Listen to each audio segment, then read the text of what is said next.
Power Rangers watching Power Rangers? That's pretty weird. Let's talk about it.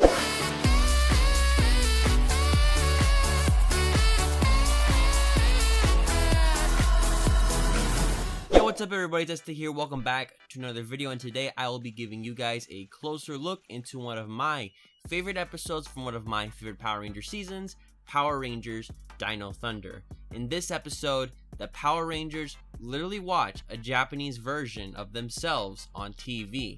Now, I want you to stick to the end of this video because there's a big moral and a big message behind all this episode that some people just miss. So, let's get right into it. Subscribe if you haven't already. I would really appreciate it. You don't want to miss any of my videos, the best Power Rangers content out there. Because guess what? A small percentage of you actually subscribe. So, subscribe today. You can always unsubscribe later. Now, this episode is called Lost and Found in Translation, which is the 19th episode of Power Rangers Dino Thunder. Like I said, this episode is a special one because it serves as a tribute to its Sentai counterpart, Bakuryū Sentai Abaranger, as well as the whole Super Sentai franchise as a whole. The same one that made Power Rangers what it is today.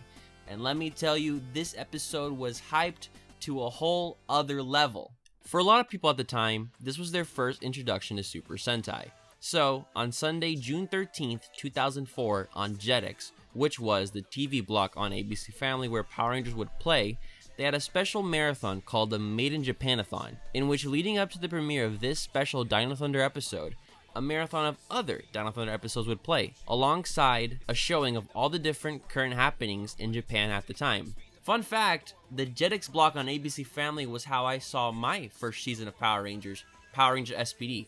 Now, comment question of the day, when did you first see Power Rangers? Let me know in the comments down below, but let's talk about this episode. We open up at the Cyberspace Cafe, where Connor and Kira find Ethan enjoying over 900 channels of cable, while they're supposed to be working on a social studies assignment. But plans change when they find a Japanese TV show about the world-famous Power Rangers, Japanese version. You see where I'm getting at here? This Japanese show is of their team, but it's not exactly them. Connor doesn't like the show initially because what would the Japanese know about Power Rangers? How ironic is that? First of all, what would the Japanese know about Power Rangers? It kind of sounds like when people say, what would Americans know about Super Sentai? It's basically Connor bad-mouthing his own show in a sense. Remember this for later. Anyways, they watch the episode, and they open this Japanese episode to the Dino Rangers headquarters, where the Blue Ranger, Kenny Yukito, finds out that Whacker Wilson, a famous baseball player, is coming to Japan. But he really doesn't care, thinking that he's just a greedy American. To which, by the way, the Blue Ranger for the Japanese team is actually played by a former Power Ranger, Jorgito Vargas Jr., otherwise known as Blake from Power Rangers Ninja Storm. So, fun fact. Also, their morphers talk. Didn't happen in Dino Thunder. There's not like, are their morphers talk? Would that be cool though if you just have a friend on your wrist? I don't know. The other Dino Rangers talk about Curry, but Connor quickly turns off the episode because it's just not accurate to their actual lives, and not like them. Doesn't a comment like that sound familiar to you? I don't know, man. I think Connor's being really explicit on who he's trying to mock in this sense. However, Kira says, just because it's different doesn't mean it's bad. So many memorable quotes from this episode. We see a female villain talk about how much she hates the Black Dino Ranger, to which the boss is actually a little girl. It's a child. The villain is a child. I have not seen Abaranger, so that was weird. The little girl's mad about hairspray, so as punishment, she electrifies the monsters and the other girl. It's weird. And you know what's weirder than that? The monsters devise a plan to destroy the world by giving all the citizens a bad hair day. Back at the headquarters, Blue Ranger makes a fruit curry that sends the Black Ranger, Mikey, to the bathroom. But the monster Ka-Ching invades town, and Connor thinks the monster is a guy in a rubber suit. But his two other teammates argue that it's nothing more stranger than the monsters they fight. Shall I keep going? Is it obvious at this point? Is it obvious that Connor is basically playing a role in which somebody, like a stranger, is making fun of Power Rangers, Super Sentai, the tokusatsu genre in general? It's a little too obvious, but that's what kind of makes this episode special in a way. The monster gives everyone bad hair, and the Japanese Dino Rangers show up in time and morph saying, Dino Thunder, power up. which is also weird because how would they know that they would say Dino Thunder power up? And also, they have the same weapon name, so this episode doesn't make sense at all, but it's cool. Connor sees the bad hair of the Rangers and stops the show thinking they're making fun of them. But the episode continues as Whacker Wilson defends the Dino Rangers by smacking a hairball into the monster. We would later find out that Whacker's here for the best chiropractor in the world, which is the Blue Ranger. So he gives him a massage, while the other Rangers question if Blue's thoughts are true. Whacker Wilson has a successful massage and tells Blue that he could be rich by being a good chiropractor. But Blue refuses as he's a Power Ranger, which is much more important. Connor's mad because he thinks the Japanese are making fun of his American sports heroes by basically saying that this Whacker Wilson guy makes $5 million a year and he calls him greedy. They think he's making fun of American sports heroes.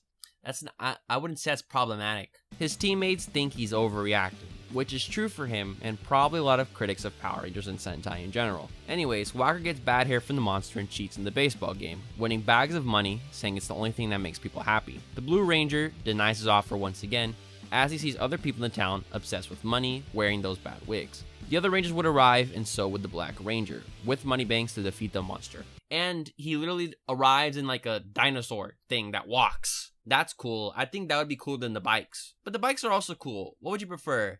Dinosaurs or bikes? Let me know. At this point, Connor starts enjoying the episode a lot more than before, as he sees the Rangers defeat the monster and celebrates, with Kira saying, "We're no different after all, just a slightly different representation."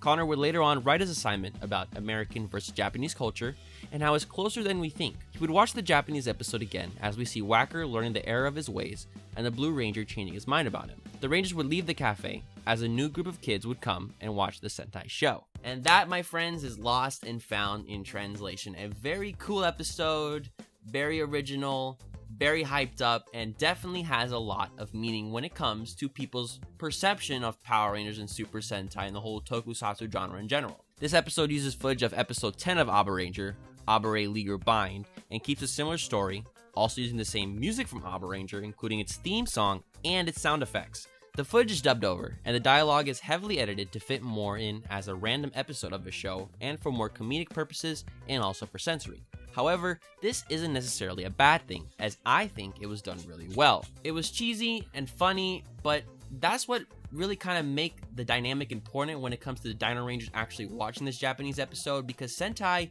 can be very serious, but other times can be really wacky and fun. Many Sentai fans criticized Disney for the dub, stating that it was a mockery and making a joke out of the whole Super Sentai franchise, and made it seem like Sentai was based off Power Rangers. But if you had a person with common sense, you know that this is not true. I think they were overreacting. I consider this episode more of a tribute than a parody. On the other hand, other Super Sentai fans actually compliment this episode, saying it was an amusing nod towards Power Rangers source material, which in my opinion is 100% true. This episode, in my opinion, is quite deep. We're hit with the same moral from both sides, with Connor and Kenny from the Japanese team learning to never judge a book by its cover, with Kenny learning that Whacker Wilson isn't the greedy sports player he thinks he is, while Connor thinking Abaranger isn't just a wacky, weird interpretation of his Dino Thunder team.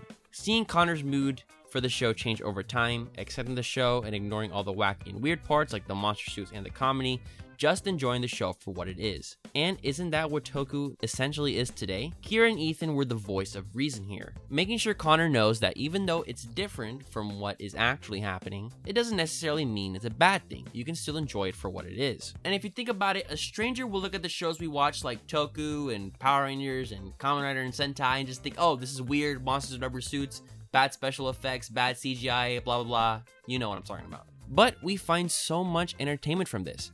And after more than 15 years of this episode original airing, much can be learned from it when it comes to how people view tokusatsu in today's world. This show doesn't make sense at all. Really, it doesn't. But that's why we love it. And that's why Lost and Found in Translation is definitely one of my favorite episodes of Power Rangers. I rewatch it so many times because it's just amusing, you know? And some people may criticize the episode as this not being a faithful dub of Abaranger, but I feel like it got its point across, and the comedic lines it put in the episode was very funny in my opinion, and I really just enjoyed this episode overall. So, comment question of the day: would you want to see an Abaranger DVD? I really would love to. I haven't seen Abaranger yet, but I would totally love to. I've seen Ka-Ching, go check out my video about that, but That's it for today's video. Thank you so much for coming out, everybody. I love you guys so much. Don't forget to follow me on Twitter, Don Fuego, Instagram, Not Don Fuego. I'm Este. Have a great day, and of course, and as always, stay awesome, everybody.